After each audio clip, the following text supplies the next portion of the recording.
اعوذ باللہ من الشیطان الرجیم بسم اللہ الرحمن الرحیم رب اشرح لی صدری ویسر لی امری واحلل عقدۃ من لسانی یفقہوا قولی۔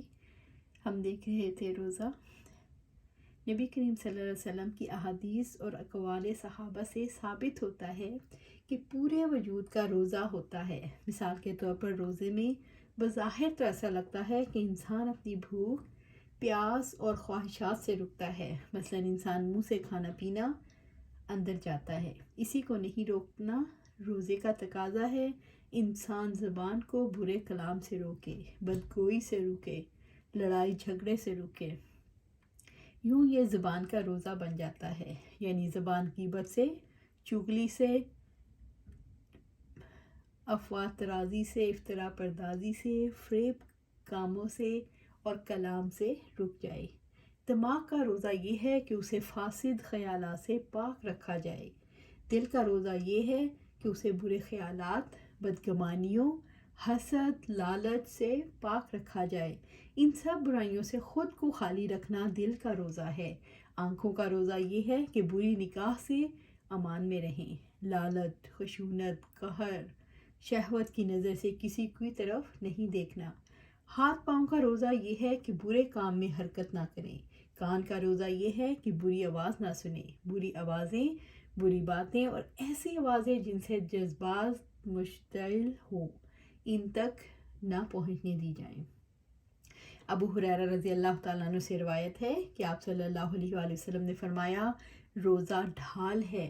جب تم میں سے کسی کا روزہ ہو تو نہ دل لگی کی باتیں کرے اور نہ شور و غل کرے۔ اگر اس سے گالی گلوچ دے یا اس سے کوئی لڑے تو کہہ دے کہ میں روزے دار ہوں۔ ابو ہریرہ سے رضی اللہ تعالیٰ عنہ سے روایت ہے کہ آپ صلی اللہ علیہ وآلہ وسلم نے فرمایا، جو شخص جھوٹ بولنا اور اس پر عمل کرنا نہ چھوڑے تو اللہ تعالیٰ کو کوئی ضرورت نہیں کہ یہ شخص اپنا کھانا پینا چھوڑ دے۔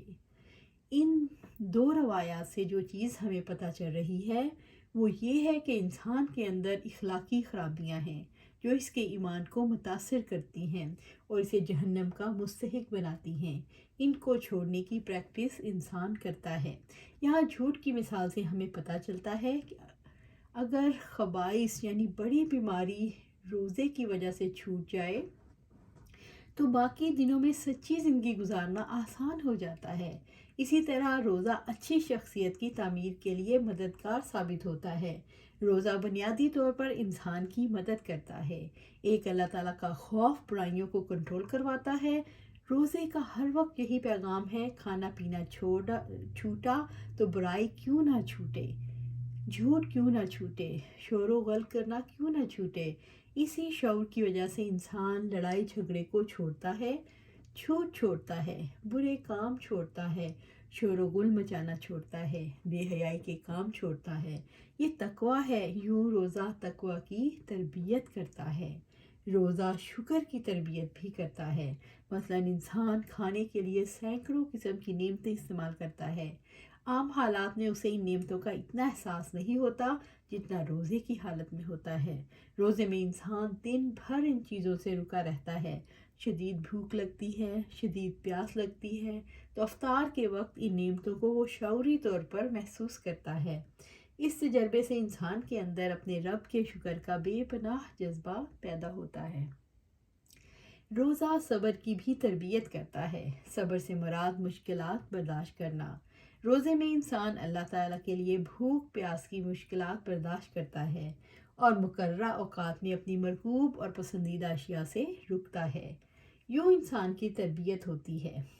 ان بنیادی خصوصیات کے ساتھ روزے کی وجہ سے انسان کے اندر نرمی اور شائستگی آتی ہے اور سرکشی ختم ہو جاتی ہے۔ انسان کا دل چاہتا ہے کہ میں کچھ کھا لوں اور روزے میں اللہ تعالیٰ کا حکم ہے کہ نہیں کھانا۔ یوں انسان کو اپنی خواہش چھوٹی ہوتی رہتی ہے۔ اس کو پتہ لگتا رہتا ہے کہ میرے رب کی بات بڑی ہے اور اس کی وجہ سے اس کے دل میں اپنے حقیر اور کمتر ہونے کا احساس پیدا ہوتا ہے۔ شعوری طور پر اس کے اندر یہ احساس ٹوٹ پھوٹ پیدا کر دیتا ہے۔ اسی کی وجہ سے انسان کے مزاج کے اندر نرمی آتی ہے۔ روزے کی تربیت پر مشقت ہے جو انسان کو اس قابل بناتی ہے کہ وہ ان خصوصیات کو اپنے اندر پیدا کر سکے جو رب چاہتا ہے۔ روزے میں نیکی کے کتنے ہی مواقع پیدا ہوتے ہیں۔ مثال کے طور پر روزے میں افطار کا اہتمام کرنا، رب سے دعائیں کرنا، بھوکے کی بھوک کا احساس کرنا، راتوں میں قیام کرنا۔ ٹوٹا ہوا انسان جب اللہ تعالیٰ کے آگے سجدے میں گر جاتا ہے تو حقیقی طور پر اس کے دل کے اندر رب کا خوف آتا ہے۔ اگر تھوڑے سے خوف سے بھی انسان رب کے سامنے جھکے تو اس کے وجود پر کب کبھی طاری ہو جاتی ہے۔ روزے میں انسان کی ترجیحات بدل جاتی ہیں۔ جو لوگ عام دنوں میں نماز نہیں پڑھتے وہ نمازیں پڑھنا شروع کر دیتے ہیں۔ جو عام دنوں میں تلاوت نہیں کرتے وہ تلاوت شروع کر دیتے ہیں۔ جو ذکر نہیں کرتے، دعائیں نہیں کرتے، ان دنوں میں ضرور ایسے کام شروع کر لیتے ہیں۔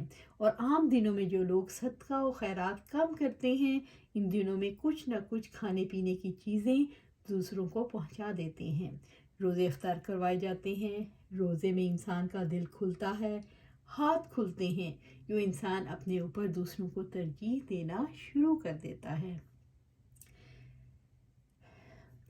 عمدن اگر بلا عذر روزہ چھوڑنا کبیرہ گناہ ہے، یعنی کہ بغیر وجہ کے روزہ نہیں چھوڑا جا سکتا، یہ کبیرہ گناہ ہے۔ ایام رمضان میں سے کسی دن جمعہ وغیرہ کے ذریعے بلا عذر روزہ چھوڑنا یا روزہ توڑنا کبیرہ گناہ ہے۔ انہوں نے جس روایت سے استدلال کیا ہے ان میں سے ایک یہ ہے کہ ابن عباس رضی اللہ تعالیٰ سے روایت ہے کہ آپ صلی اللہ علیہ وسلم نے فرمایا، دین اسلام کی 3 بنیادیں ہیں، جس نے ان میں سے کسی ایک کو بھی اس کا انکار کرتے ہوئے چھوڑ دیا اسے قتل کرنا جائز ہے: کلمہ کی شہادت، فرض نماز اور رمضان کے روزے۔ اسی روایت کو حسن قرار دیتے ہیں۔ اس کے علاوہ ابو ہریرہ رضی اللہ تعالیٰ عنہ اور ابن مسعود رضی اللہ تعالیٰ عنہ سے یوں مروی ہے، اگر کسی نے رمضان میں کسی عذر اور مرض کے بغیر ایک دن کا بھی روزہ نہ رکھا تو ساری عمر کے روزے بھی اس کا بدلہ یعنی قضا نہیں ہو سکتے۔ استغفر اللہ۔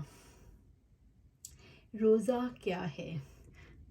مخصوص دنوں میں مخصوص شرائط کے ساتھ مخصوص چیزیں کھانے پینے، فسق و فجور کے ارتکاب اور دن میں جمع کرنے سے رک جانا ہے۔ کیا روزہ فرض ہے؟ رمضان کے روزے ہر عاقل بالغ مسلمان پر فرض ہیں۔ اللہ کریم نے اس کی فرضیت میں سہولت پیدا کر دی ہے۔ رمضان کے روزے رکھنا اسلام کے 5 بنیادی ارکان میں سے ہے۔